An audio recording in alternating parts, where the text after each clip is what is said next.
Çölə çıxırsan, insanların üzündən bilirsən ki, xoşbəxt deyil. Çölə çıxırsan, hər yer küllək, soyuq. Çölə çıxırsan, hər yer palçıq. Sanki heç vaxt heç nə düzəlməyəcək. Amma televizor açırsan, tam başqa evrəmə düşürsən. İnsanlar hamısı xoşbəxt. Çöllər tərtəmiz. Havası pis olsa da belə sanki ən gözəl hava budur. Onun da bir səbəbi var. Premier Liga.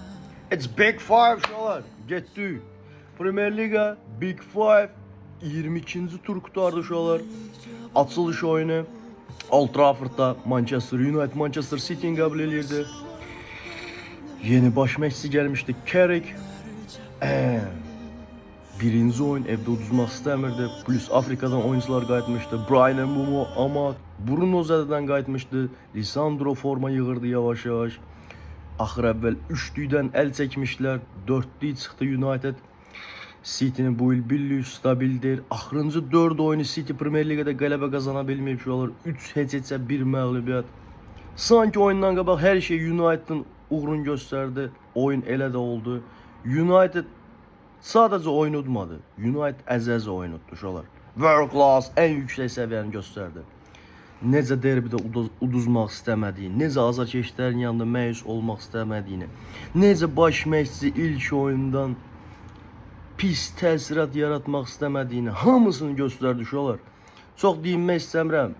Mənə elə gəlir ki, məni izləyənlər hamısı bu oyuna baxıblar. 5-0, 6-0 qutarmalıydı oyun, 2-0 qutardı. Absolutно dominant futbol. United'da dünyada nə qədər gözəl sözlər varsa hamısı United'da düşür. City stabil deyil. City'nin itkiləri böyüdü. Fərq yaradan futbolçular zədəldi. Guardiol, Ruben Dias sıradan çıxıb. O da o deməkdir ki, istər-istəməz müdafiədə problemdir. Sən nə qədər Xusanovun olsa da, nə qədər Aleynisin olsa da, nə qədər Aki olsa da fərq yaradan futbolçuların yerini verə bilmiş olar. 2-0 United təmiz qələbə. United azarkeşlərini təbrik edirəm uşaqlar. Qollar da bir dənə xatırladım. 65-ci dəqiqədə Brian Mbeumo hesab açır uşaqlar. 76-da Patrick Dorgo Kraydan Prastelyer qabaqlayır. 2-0 tam haqlı qələbə uşaqlar. United azarkeşlərini bir daha təbrik edirəm. Bundan sonra görək United oyunları necə gedəcək. Uşaqlar, keçək növbəti oyuna. Chelsea Brentford Londonda Stamford Bridge'də Chelsea Brentford'u qəbul edirdi. Brentford pis oynamadı. Doğrudan indi xırda detalları toxunmayacağım. O pişi götürəcəm. Brentford'dan bu oyunda imindi bu oyunda. 4-5 tane yavlı gol epizodu var idi. Amma bilmirəm, klası çatmadı, istifadə elə bilmədi, bəxti gətirmədi. Orasını da Allah bilir. Şot odur ki 2-0 Chelsea qələbə. Joe Pedro 26-cı dəqiqədə hesabı açır şolar. 76-da da Cole Palmer 2-0 elir. Rossoneri'nin ilk qələbəsidir Premier Ligada. Vacib qələbə idi. Evdə də uduzmaq istəmirdi. Arsenal uduzmuşdu son oyunda Carabao Cup'da. Chelsea'nin azarkeşlərini təbrik edirəm şolar. Chelsea 2-0 qələbə. Keçən növbəti oyuna şolar. Liverpool Burnley. Liverpool keçən oyun Premier Ligada Arsenal qarşı Emirates'də yaxşı oynamışdı, pis oynamamışdı. Gol vura bilməsə də belə 0-0 qutarmışdı. Evdə Burnley qəbul edirdi. Sanki oyundan qabaq hər şey bəlli idi. 4-5 dənə vuracaq idi Liverpool. Elə görsənirdi. Amma reallıq eləncə deyil. Yenə də stabil deyil Liverpool. Yenə də düşüş yaşır, çıxış yaşır, düşüş yaşır, çıxış yaşır. Bu sezon sanki Liverpool'un sezonu deyil. Çempionluq barəsində söhbət gedir şolar. Amma çox güman Çempion Liqasına düşəcək. Nəysə, çox qırağa çıxmayaq şolar. 32-ci dəqiqədə Dominik Soboslay penaltini vura bilmir şolar. Yuxarı vuruş ştanga top çıxır. 42-ci dəqiqədə Wirtz hesabı açır. Blижний девяткaya gol vurur, qəşəng goldu. Flo Wirtz hesabı açır. 65'də Edwards 1-1 elir, dalini uğula vurur şolar. 1-1, ondan sonra da Liverpool'un momentləri olur, istifadə eləyə bilmir. 1-1 növbəti xal itkisi Liverpool'dan.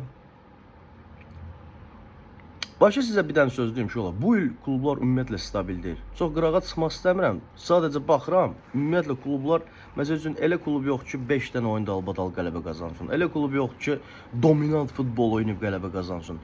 Sanki bu il tam başqa Premier Liqadır. O da o deməkdir ki, rəqiblər daha da güclü olub, səviyyə daha da qalxıb. Şolar, nəysə, keçən növbəti oyuna Liverpool Burnley 1-1. Keçən növbəti oyuna sonuncu oyuncular Nottingham Forest Arsenal Arsenal bilirdi City uduzmuşdu. Arsenal utsaydı xal fərqini 9-a çıxardırdı. Qaça bilərdi yaxın rəqibindən, amma yenə bacara bilmədi şualar. Keçən oyun 0-0 Liverpool'la, bu oyunda şualar 0-0. 2 oyunda Arsenal gol vura bilmir şualar. Hə, Nottingham yaxşı oynadı mı? Əlbəttə yox. Arsenal yaxşı oynadı mı? Əlbəttə yox. Nəyə görə? Çünki gol vura bilmədi. Epizodlar var idi, söz yox. Amma oyunun ritmini tuta bilmədi Arsenal. Dominant futbol oynaya bilmədi. Momentlər var idi. Aşağı yuxarı 3-4 dənə moment var idi. Martinelli 1 metrdən əyri vurdu. Yokeres təkbətəyə çıxdı, Murillo çatdı, vura bilmədi. Merino başla vura bilmədi. Declan Rice vurdu, qapçı çıxartdı. Saka vurdu, başla qapçı çıxartdı. Amma günün sonunda şu olar. 0-0 Arsenal yenə istifadə edə bilmədi. Mənim bir yaxşı qardaşım var burada. Onun sözü heç vaxt yadımdan çıxmır. Arsenal elə oyun oynayır ki, sanki qapını tam bağlamır. Qapıda biraz məsafə qalır. Açıq saxlayır qapını. Qapını biraz açıq saxladı. O da o deməkdir ki, hələ hər şey qabaqdadır. Oyunu öldürə bilmədi uşaqlar. 0-0. Bir dənə turnir cədvəlinə tez bazar deyim, ondan da yekunlaşdıraq uşaqlar. Deməli, turnir cədvəli uşaqlar. 22-ci turdan sonra Arsenal 50 xal 1-ci yer, City 43 xal 2-ci yer, Aston Villa 43 xal 3-cü yer, Liverpool 36 xal 4-cü yer, Manchester United 35 xal 5-ci yer, Chelsea 34 xal 6-cı yer. Şolar. Hal-hazırda vəziyyət belədir. İnşallah 23-cü turda görüşərik.